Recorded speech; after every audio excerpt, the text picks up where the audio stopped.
Yes. My brother. Yeah, man. My brother.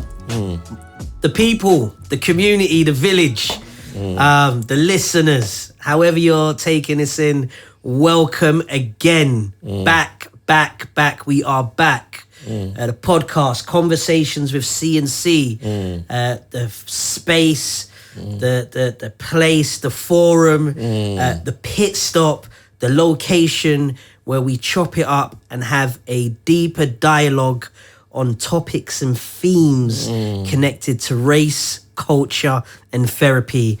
And ultimately, always the underpinning is us just being in a place of exploration, sharing our lived experience where appropriate, as well as our professional experience, which is often, or professional expertise, I should say, which is also wrapped up in our professional therapeutic curiosity, and just our cultural competency. So yeah, I'm saying that big. I'm saying that with chest. I'm feeling happy to be here because it's been a minute. I'm with my guy.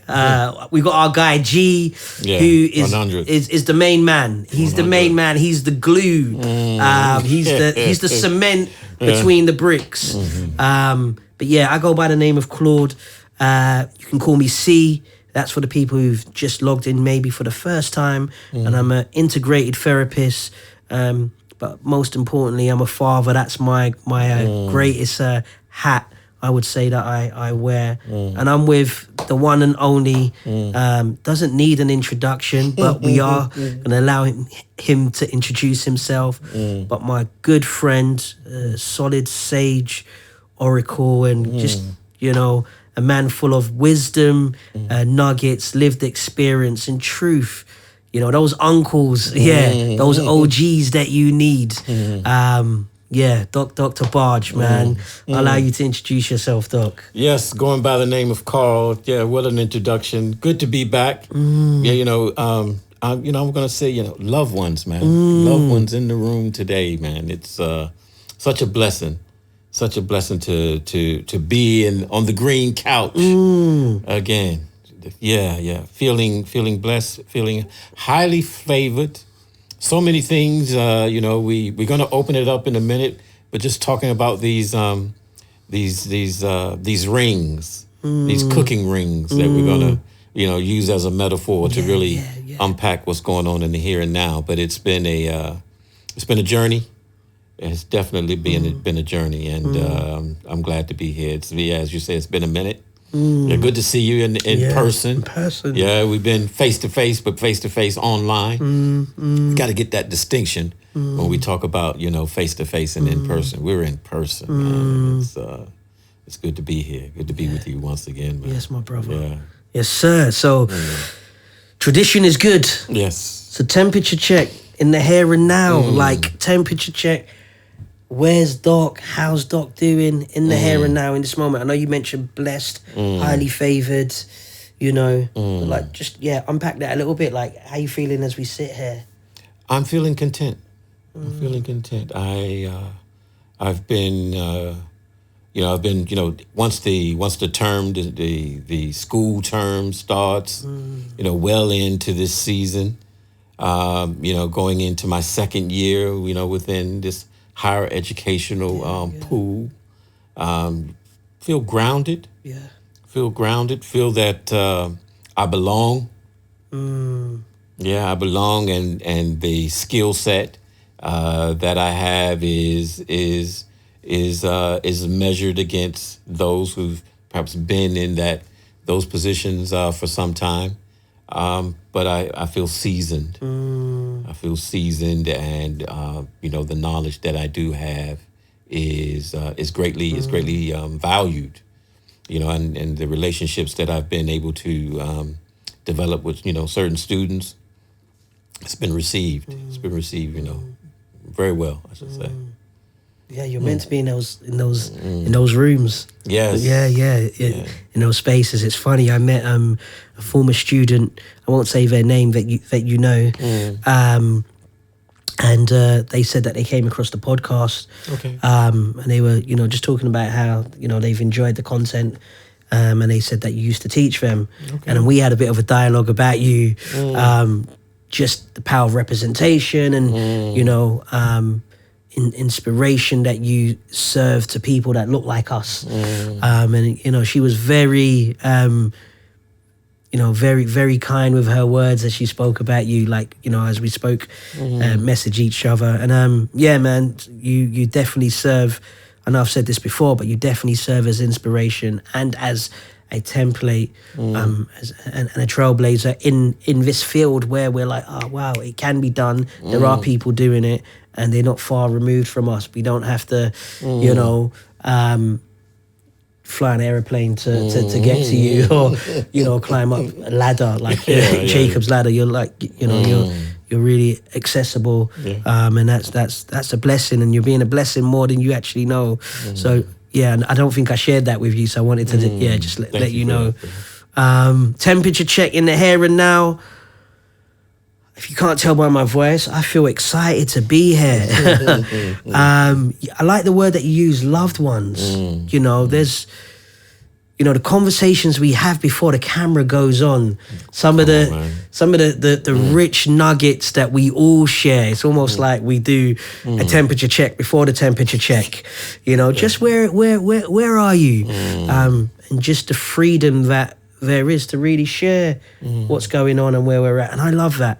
And I feel like in this moment, I'm in another pit stop. This is my pit stop because it's been quite busy. Yeah. Hence us maybe not seeing each other face to face and doing the screen team thing. So it's good just to connect, be at one with my brothers. There's been, lots of developments and movement and newness. And I'm, enjoying the movements that are taking place, and some fantastic doors are opening up. Wow. That I'm happy to share off cam. But I just really feel like I'm fully, walking in the path that was, laid out for me. And that brings me and gives me much peace and clarity. I think clarity is the word of the season for me. Clarity. I feel like I'm walking with clarity as opposed to like, things being a bit, foggy and misty. I'm like, no, I'm meant to be here. This is what I'm meant to be doing. I know the assignment. I know the mission and the mandate. And I'm enjoying it, and I'm feeling alive when I'm doing it. So that's where I am at today, and the excitement and maybe the energy you hear in my voice is knowing that this is a part of that. This is an extension of walking in that calling and knowing the assignment, as they say. So that's where your brother's at. That's where your brother's at. I got to do a big shout out to my brother and friend Brendan, who tied the knot to his wonderful wife, Rebecca. It was an amazing occasion. And just want to big you guys up and, just know us as, friends and brothers, we are here rooting and supporting you guys. 100%. Congratulations. On their nuptials. Yes. I don't know, you put it down, you know what I mean? The compare. Yeah, man. Yeah, they asked me to be compare. I had to put on the suit, throw in the loafers with the no socks. We had to dress sharp, look good for the occasion. I had to step for my boy, but it was an honor, honor and a privilege to be able to be the compare, because it's a lot of responsibility and it shows their trust in me. And that was fantastic to be a part of it, but also to observe two of my friends. The container. The container. Container. I like that though. The container. But it was beautiful ceremony and celebration. And the community was there. Nice intimate day. Beautiful. I saw a few of the pics, man. Yeah. You put it down, man. We try sometimes. It's not always trackies, and when we step.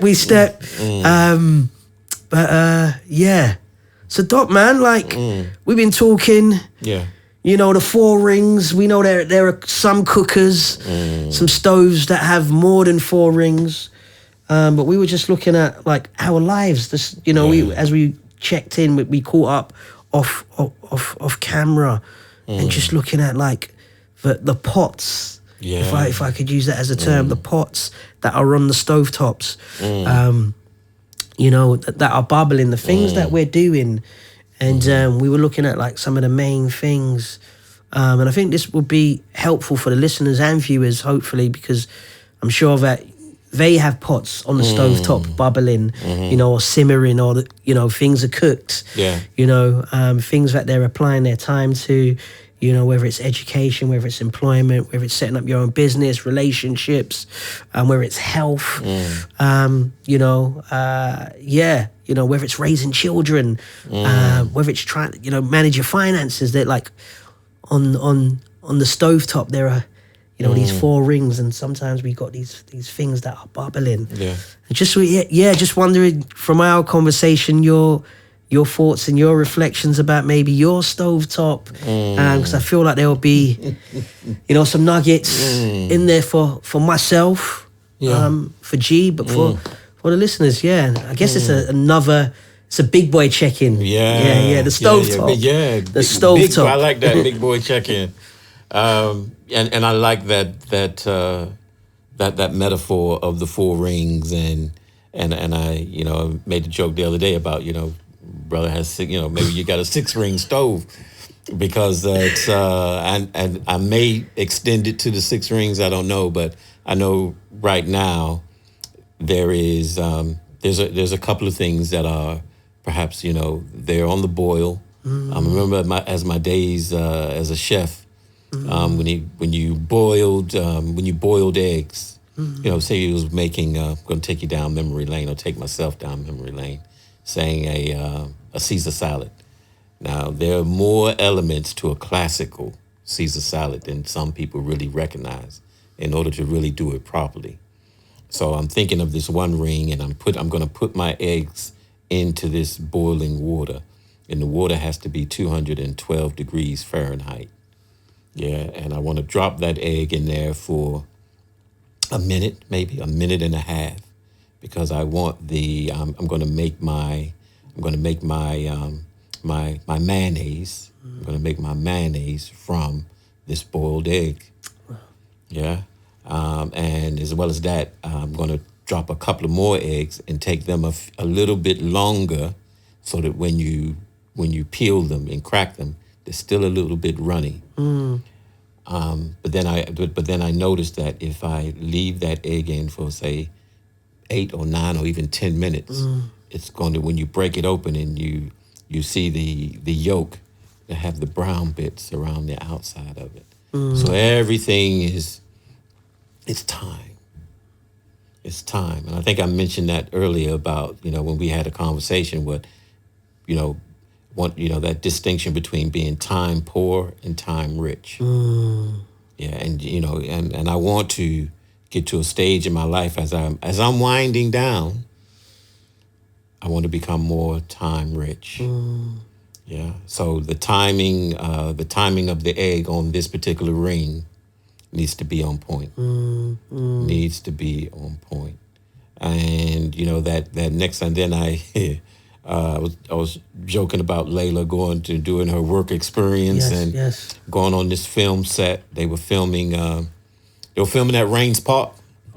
Yeah, on the pitch. And she showed me some of the filming that was taking place, just a minute's slots or whatnot. But it was so interesting to hear her talk about the catering experience on these film sets. And you know, I won't be too disparaging, but one of the rings,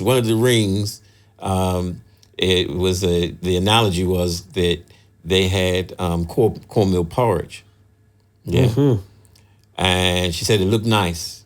It looked beautiful. You know, it looked like it was something that was akin to what you would get in the Caribbean shop. It looked the part. It looked good. It looked good, man. But she said it was cold. Cold cornmeal. Can me that is cold. It was cold. And so the metaphor for that particular ring, sometimes I maybe taken my eye off of certain things and I haven't watched it. And it could go the other way. So with cornmeal, you can take it too far and it catch.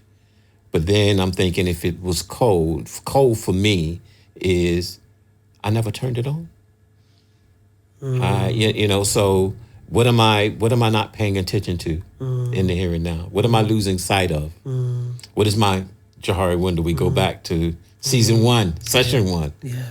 Yeah. What is my blind spot? I need to turn this on, but maybe I just need to start again because if it's cold, I just need to start it. And what do I need to throw out?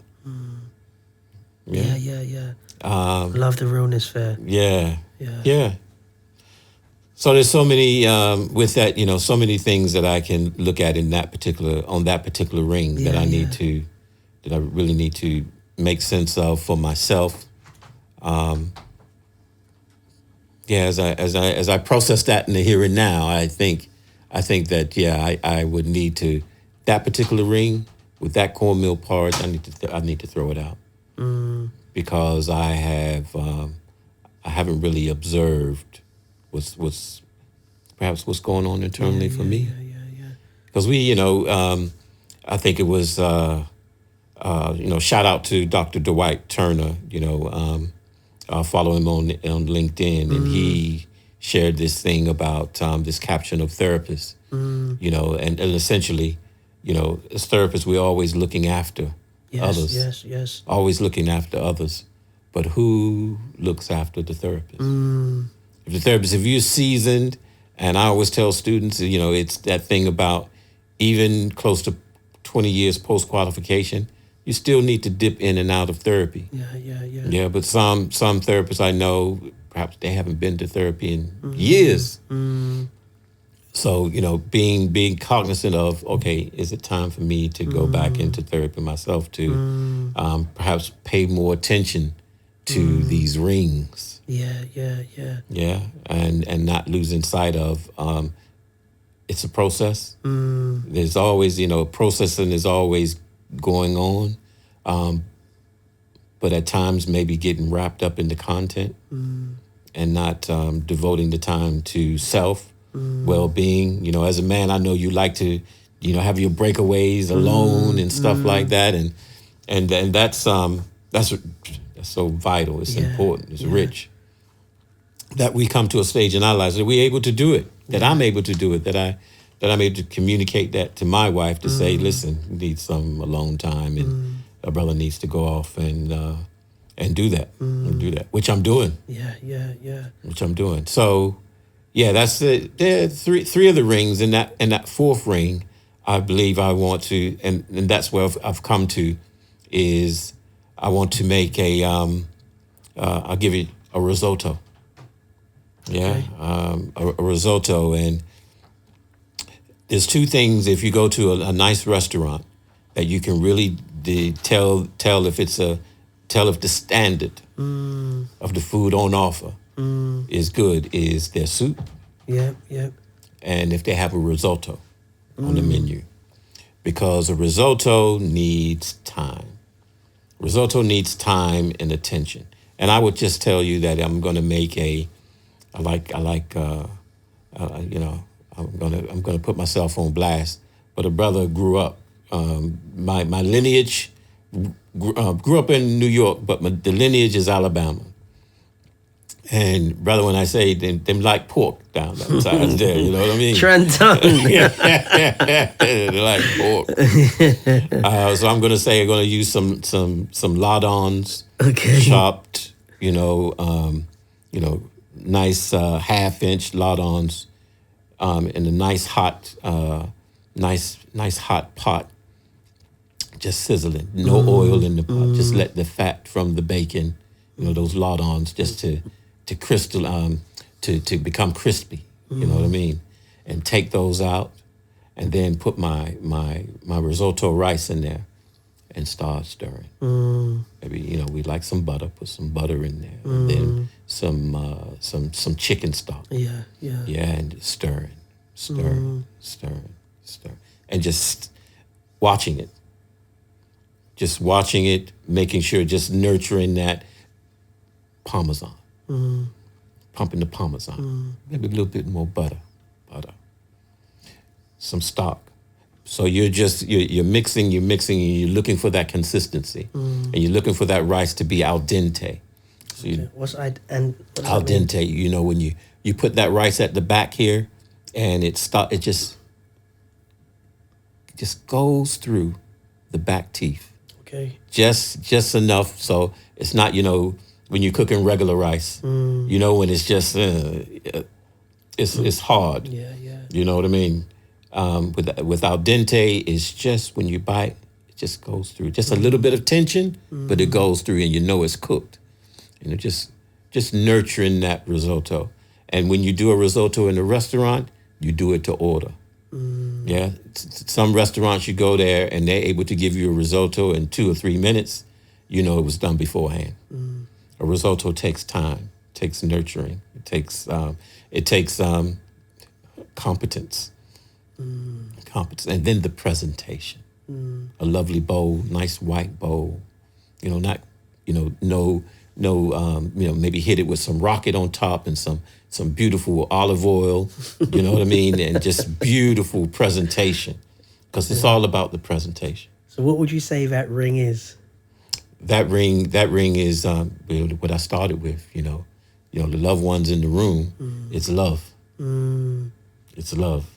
Love to what I'm doing. Love to the, you know, the people in my life. Love for self. Love for self. I never forget, I don't know if I shared this before, but first starting out in the job as a counselor, paid counselor, one of my first clients, a young British girl who I was working in Guildford probation, and she had to come. It was part of her court order. She needed to come have counseling, but she would get so inebriated, drunk, out of it, that, you know, at times, you know, some of the stories she told me, that one time she, you know, went to a club, and then she woke up in the morning, she was underneath a car, you know, and, you know, and I put it to her about this concept of loving herself. It was so alien to her, so alien. She never heard of that. Love myself. Love became angry. What are you talking about? Love myself. That's not possible. So I just share that to say that, you know, I'm reminded of that, and not to lose sight of the love that we need for self, because if you're able to love yourself, you're so much more able to love others. Yeah, and you bring in the, you know, the love for, you know, the love that I have for God, you know, my Savior. That's the, you know, and the love I know He has for me, and being able to, you know, give that to others, without thinking or needing it in return. Yeah. But I know our brother does like some love. Yeah. Come on. Yeah. So I mean, as a snapshot, those are the rings. Yeah. So I'm hearing time. Yes. Time felt like it was connected to them. Yeah. That felt like the thread that ran through. The theme, brother. Yeah. The theme. Yeah. So time. I'm hearing maybe what do I need to maybe stop and start. The blind spot. And then you mentioned love. Love of self. Love family. Yes. Love for what you're doing. Love for God. Yeah. And you know, the love coming back from Him, which is always there. I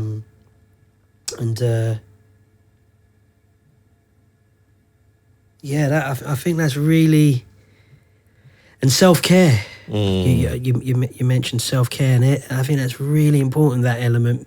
Because I saw a post, someone says, if you've got therapist friends, check in on them. Check in on your therapist friends. Yeah. And I love what you mentioned about self-care in the sense of, though you've been an esteemed,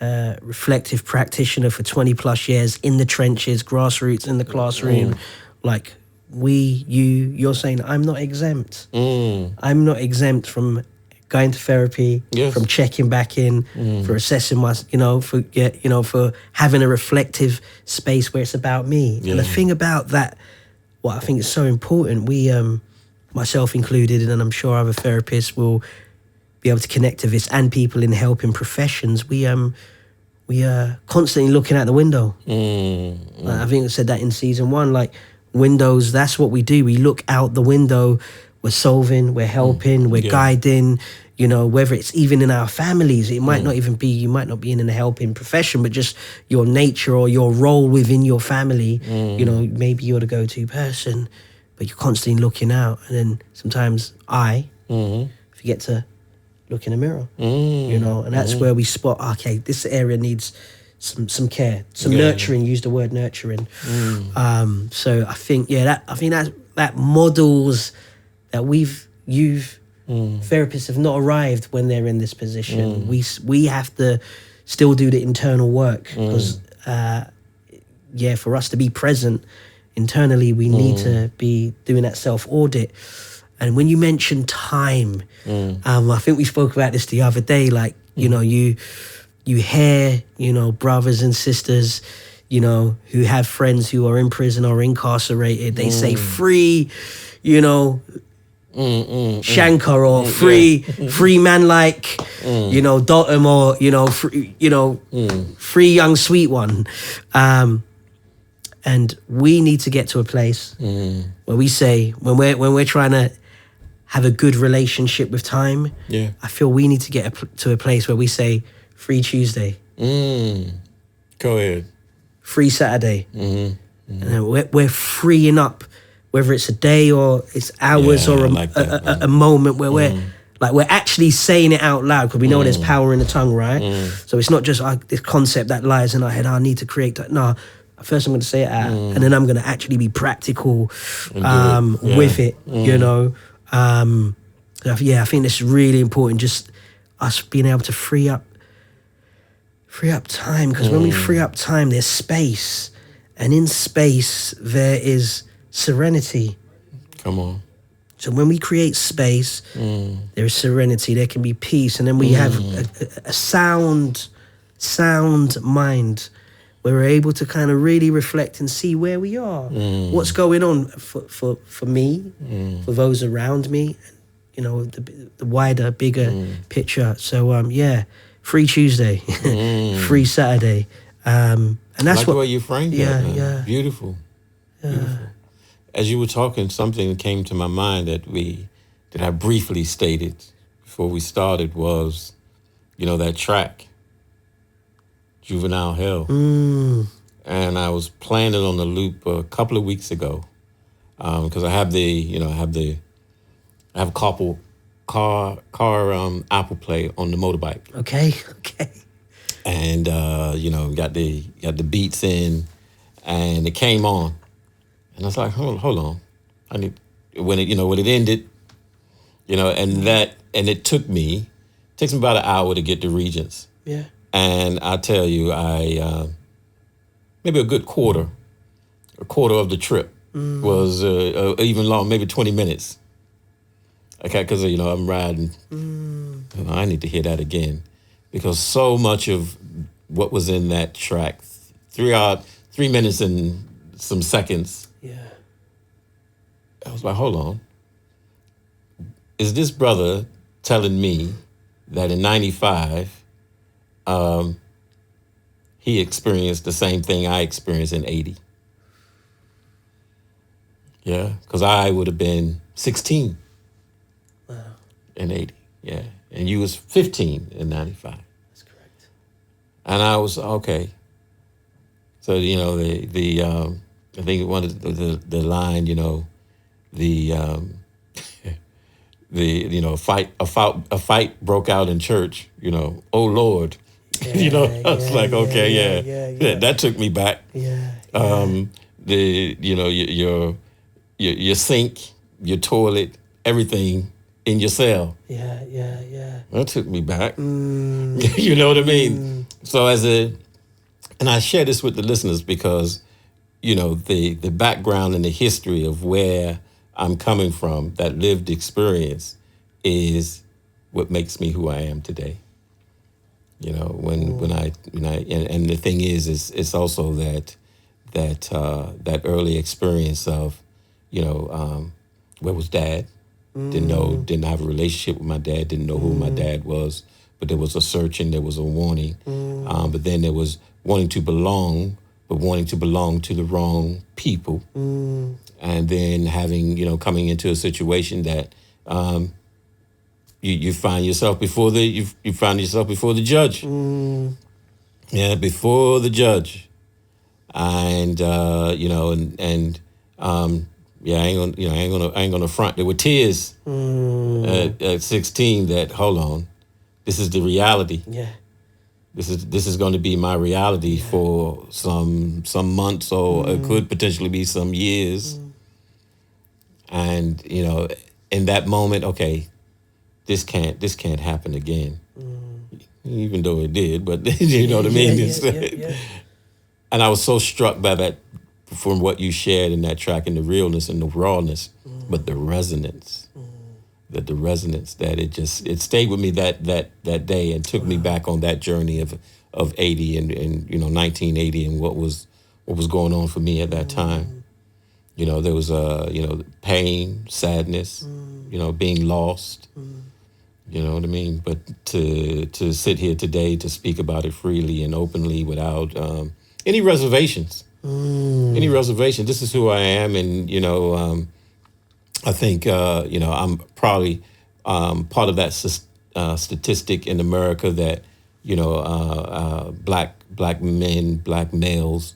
When we think about the ratio of those who've been incarcerated or whatever, is very high. It's very high. Yeah, but it's not your start. It's how you finish. Wow. So I was born 1980. Yes.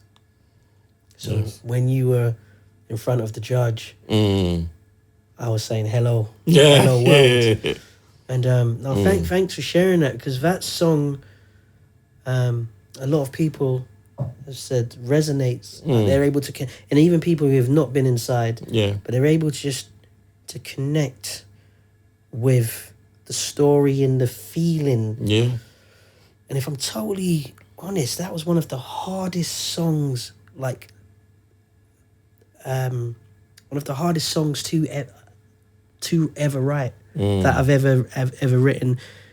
It was so hard to tap in to the emotions and the feelings and the experiences. Oh no, the emotions and the feelings of that time. I could talk about the factual elements, but to tap into what that little boy was feeling, little Claude, was so hard. And I think, I now know why. So I don't mind sharing. Maybe about 4 or 5 years ago, I was doing some training, doing some trauma-informed training. I actually shared this with a group that I was delivering a trauma-informed training session to a few weeks ago. And I was saying, I was doing some training about 5 years ago, and on the training, the facilitator said, if you feel comfortable, close your eyes and think of a time and an experience that made you feel nervous and anxious. That you could say maybe was a traumatic experience. And we were doing this training to become better aware and informed about trauma. So when we're working with, our clients or, other professionals that we're collaborating with, we have a more grounded trauma lens. So I'm carrying out the activity, the exercise. So I close my eyes. And as I close my eyes, I go back to that 15-year-old on the prison van, or the sweatbox as we would call it, the Serco van. I go back to that little boy in the little, in that little box. So it's a box within a box. Before we get to the main box. That's right. So we've come from the police box. Now we're in the court box. Now I'm in the prison van. And then within the prison van, there is another box where I sit. So I'm 30 plus on the training, and my mind's gone back to that 15-year-old. And I'm feeling nervous. I'm feeling anxious. I'm feeling scared. Like, feeling uncertainty. I'm feeling that as a 30 plus year old. And never once in my life would I have attributed that experience to being a traumatic experience. And I tell you why. Because in that moment, that 15-year-old little boy had to bury all those feelings. Come on. He wasn't allowed to feel. Because if he felt those, he would have crumbled. He's on the way to prison. I am on the way to prison for the first time. There are boys that look like me on the van, but because we're from different areas, we have an issue. They know I'm on the van. I know they're on the van. They're much more seasoned individuals than me when it comes to prison. So they know what's going to happen next. I have all this uncertainty and fear. I'm a little boy. Children are not designed to be contained. A child. A child. So in that moment, I've had to bury it all so deep. You know, like when you don't want someone to find something, you're digging.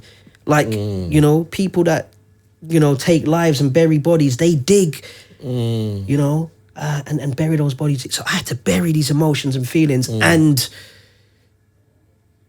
now present myself to be a certain way. But there was the little boy that was frightened. And I share that to say, in that moment of time and space being created, those buried emotions and feelings came up. And that was the first time I realized I felt like that. So I say that to say there are times when traumatic experiences happen to us. It's the freeze, isn't it? The fight or flight, and I buried mine to be able to survive. Absolutely. So I've gone on later to unpack them, and now I'm able to name them and speak to that time from a place of healing. And that's what Juvenile Hell was. Why it was such a hard song to write, because I'm far removed from that young boy, but he still lives inside me. Yeah. Right? So I could write, like the first few lines, that song took months to write. And then there was a night I was like, I remember watching a documentary on Feltham, with the lights off, just trying to get back, trying to evoke those thoughts and those feelings. And then there was a night, I think I had maybe like half the first verse. I turned the lights off and I sat in the dark. So like how actors would do method acting. I turned the light off and I just had the instrumental playing. There was no light. It was almost like I transported myself back to that time. And I finished the whole song. The song's 3 verses, which is like countercultural to today's music. But I felt I needed to, that little boy needed to get everything off his chest. But I writ the half a verse and the second verse sitting in the dark. And it was like what you're hearing and feeling when you listen to it is me going back to that place and giving that boy a voice and being able to label a name from a place of now freedom, and writ the last verse. But I think that was so freeing for me. I had to go back and dig up some bits to be able to give that little boy life. He doesn't need to be scared anymore.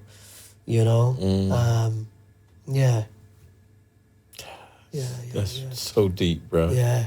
That's levels. That's levels of depth there, and it's relational. There's so many relational nuggets in there that I'm sure the listeners, the viewers can glean from from what you just shared there, it's and it takes me back to that, that little boy, that child, wanting to be a man, thinking that he was a man. Yeah, that wanting to be a man, but not knowing how to be a man. Yeah. And then the same things that you describe of, being transported to something that is totally outside of your awareness, the uncertainty and putting on the mean mug. But in those quiet moments when that door shut behind me, the reality of it all. Thank you for sharing that. That's yeah.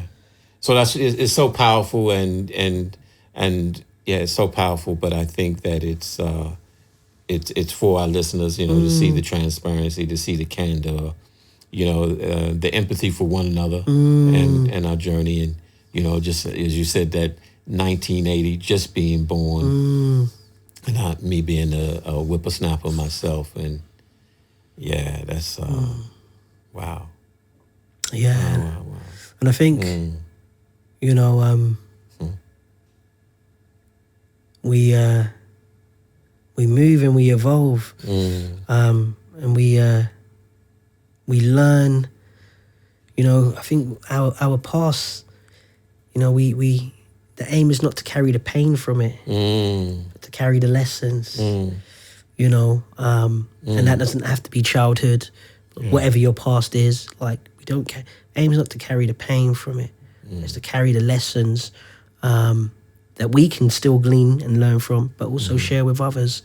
But as you say that, is that when you talk about that pain, I think having those experiences, it enables me, it enables you to be able to hold others' pain. So that when that client is sitting there and they're telling you their story, that you're coming from a place of being able to bracket, bracket that 15-year-old boy, and not take it on, and not lose sight of what that client is saying in that moment. Because I think sometimes if we get wrapped up in our own material, we haven't even heard the client speak. Yeah, but being able to hold the other's pain. Yeah. That's why we've had the experiences that we've had, because we didn't know, but I know our Father in heaven knew what he was calling us to do. Yeah. He was calling you to be that integrative therapist. He was calling you to be that person that would be able to hold others. And then you talk about the esteem that I'm held in, the esteem that you're held in, brother. You have to know. People hold you in high esteem. Yeah. Received.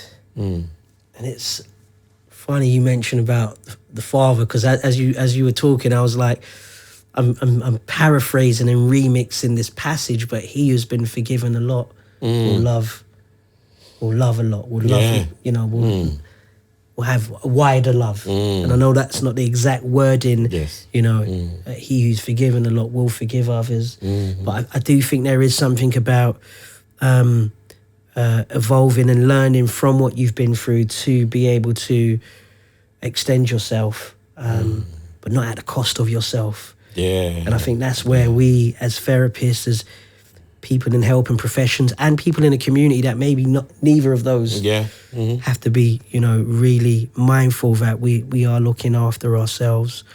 And I think if I was to say my 4 rings, the 4-finger ring, I reckon you had one back in DC, I reckon you did with a sheepskin. I could see you. My rings would be fatherhood,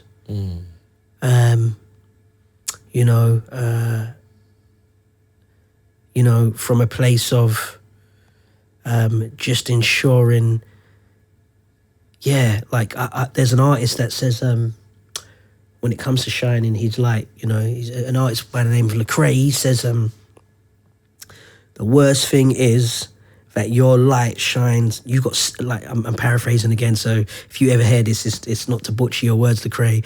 He says, the worst thing is that your light is like a stadium light to the world, but at home you have a candle. So you're doing so much outside, but within the household or whatever, wherever you live, the light, you know, it's much smaller. Like you said, sometimes as helpers, that's what happens, and it needs to be a reverse. So I think for me, just, you know, being that ring is just being like my son is so important to me, and I believe and know that he knows that. But just the concept of fatherhood, the concept of co-parenting, you know, is so important. And, you know, co-parenting from a place of strength, co-parenting from a place of peace, co-parenting from a place of unity, and co-parenting from a place of love. You know, so that's one of the stove rings. And the other stove ring is a brother's gone back to study, you know, as you know. So gone back to study, training to be a clinical supervisor, and you know, so putting myself back into the classroom. You got to pause there, because you like to say, you got to pause there. You know, let that Sealer. Sealer. God, clinical supervisor. How does that feel, man? How does that feel to say that out loud? It feels amazing, because I feel that I've ran from it a little bit, the formal side, the educational side of it, and, you know, maybe time wasn't right, but to be like, do you know what? I'm surrendering. I'm waving the white flag, Dido. I'm surrendering, and I'm going to get my formal qualification, you know, because I provide reflective spaces, you know, for practitioners of different natures. So to be able to be like, look, I'm getting my papers, you know, come next year, brother's going to be qualified, and have that paperwork is exciting. However, I know it's going to entail grafting and grinding, management of time, but I see the finish line. Like, and someone asked me about it, like, how are you going to do it? I said, whether I come out with a black eye, a bruise, a cut on my knee, I break a toe, come the end, I'm there at the finish line with my papers qualified. I'm not here to play around. So I feel good, I feel excited, but I'm also aware that the graft and the grind it's going to take, and I'm prepared to roll up my sleeves for it. So that's one ring, studying. And then I think the other ring is the combination of just, you know, I think I mentioned earlier on, walking in my calling. So just like what therapy, what providing therapy looks like, both mainstream, public sector and private sector, you know, the amalgamation of that. And then the last ring, can I squeeze two on there? Go ahead, man. I got 5 cooker. The future, I'm so excited about the future. Like, really am. I'm in a place of just like open arms, excited about what feels like what's around the corner, and where I'm going, and what feel like I'm being called to do, and owning it. And I think that's connected to me surrendering and doing the course. Like, oh, I know what I'm meant to be doing. And the other ring, which is so fundamental, is health. So I've really like tried to take stock of health, and, you know, been practical, you know, doing some things to sort out my health. So my self-care, it's a self-care, you know. You know, so we have the critical, which is the mind. We have the spiritual, which is the soul. and the body is the physical. So the critical, spiritual, and physical, and I'm working on the physical intentionally, you know, to be able to carry out what I feel the big man upstairs wants me to do. You know, so that's I guess my act of self-love, my act of care to self. So those are the pots that are on the stovetops, and it's just about the management of that. And I think spaces like this help me to just take stock of where I'm at and talk with fellow brothers. Accountability as well, just that accountability, so you can check in. See, you know, you said, where you at with it? Not from a place of like dictatorship or like I'm on your case, but no, just that's what we need. Man. Yeah, checking in, and that's what I feel I need, but we need as men. You know, discipline is really important. So yeah, that's my my cooker. Yeah, that's the stovetop. Wow. Within, you know, and I'm glad you extended that to the five ingredients, and the way that you unpacked it is so beautifully done.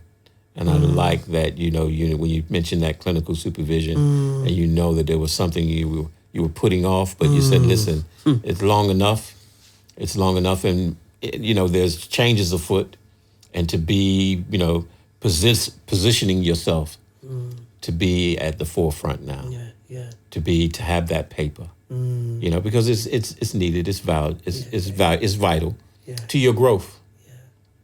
It's vital to your growth, and I think that because I know that you were already doing it before, but having that paperwork, because then it opens up other doors for you to step into, to walk through. So I like that, and that you're on that you know, that journey of self-care, being intentional, making sure that you're looking after yourself, and that's the thing, because if we're not looking after ourselves, something untoward happens, something falls down. So yeah, man, kudos, brother, kudos. Yeah. And I think that we're running out of time, but I reckon as a session, we've dropped some nuggets, some science today, and it's been rich, man. I'm really struck by that juvenile hell and how you unpacked it so richly for the listeners. You know how, you know, the solitude that was necessary for you to go back there, and for you to say to that little boy, little Claude, your inner child today, he's good. He's good, because you needed to go through that in order to become the man you are today. Yeah, and then, you know, from that, when you mentioned the co-parenting, you know, ensuring that, you know, Azzy, he won't have to go through what you went through. Amen to that. Yeah, man. Yeah. Amen to that. There's a James Baldwin like quote that I've been trying to find. Yeah. Which I'm not even going to try and paraphrase it, because it needs to be crystal clear. So it might be that for the viewers, when this comes out, the quote comes out underneath, because I think it's really poignant, where he talks about the different experiences that happen to us.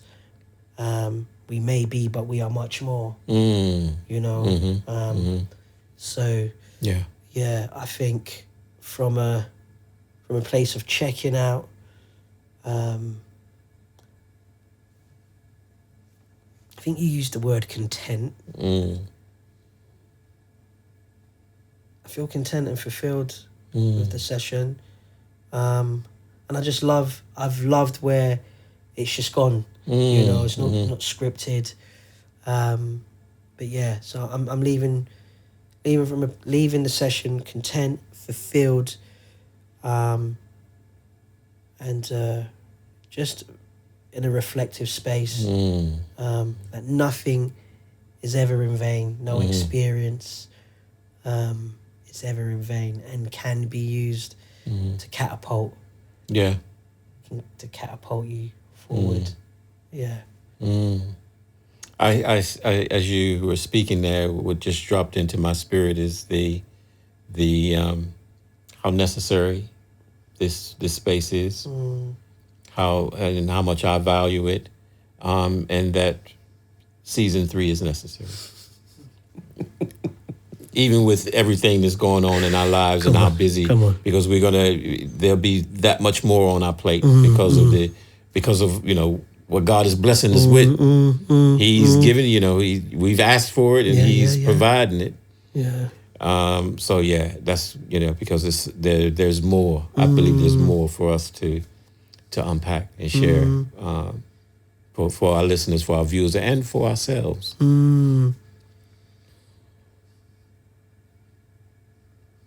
As they would have said in Harlem in the 70s, right on, brother. Yeah. Right on, brother. Right on. Listeners, we just thank you for, taking the time out to listen, to watch the podcast. And if you haven't yet, please do subscribe, hit the bell for the notifications, and we will see you for our last and final episode of season 2 in the next few weeks. Look forward to seeing you then. We've got a special guest as well. We are people that stick to our word, and we've told you about this guest before. He's not a guest, family. Till the next episode, peace and love. Peace.